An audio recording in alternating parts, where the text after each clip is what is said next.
Agenda ya uchaguzi wa chama. 3, agenda inayohusu kupitisha sera za chama.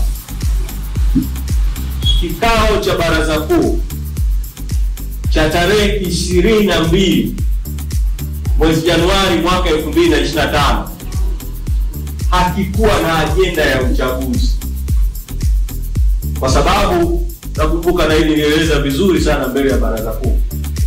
Baada ya kuwa katibu mkuu, nimepokea rufaa juu ya uchaguzi wa wajumbe wa kamati kuu wa kuchaguliwa. Agenda ya uchaguzi ikawa si sehemu ya agenda ya kikao cha baraza kuu cha tarehe 22 mwezi Januari mwaka 2025. Baada ya kuondoa agenda ya uchaguzi, kikao kikaendelea na agenda za kawaida ambazo ni kuthibitisha uteuzi wa katibu mkuu na manaibu wake na kuthibitisha uteuzi wa wajumbe wa kamati kuu waliokuwa wamependekezwa na mwenyekiti.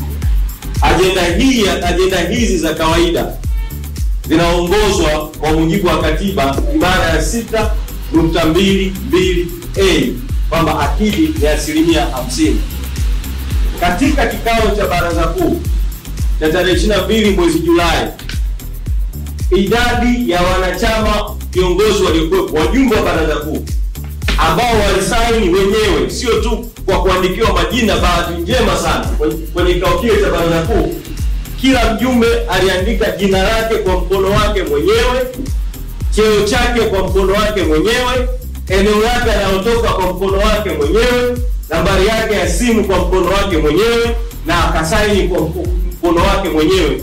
Jumla ya wajumbe 234 sawa na 56.8 walihudhuria baraza kuu, na tunao ushahidi wa mahudhurio yao. Morning Express. Katibu mkuu wa Chama cha Demokrasia na Maendeleo Chadema John Mnyika huyo akijibu yale ambayo yamekuwa yakielezwa kwamba baraza kuu la tarehe 22 akidi haikutimia.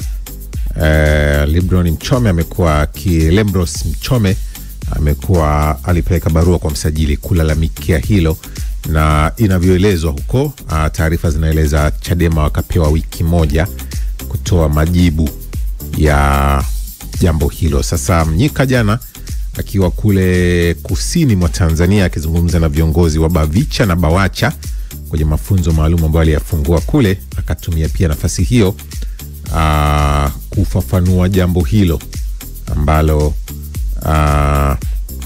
linagusa eneo hilo la Chadema. Kwa hiyo nawe kama una maoni pia unaweza kutuandikia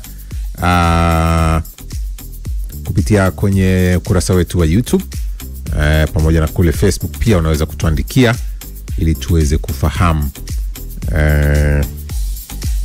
na wewe una mtazamo gani kwenye hili ambalo limezungumzwa, si ndio?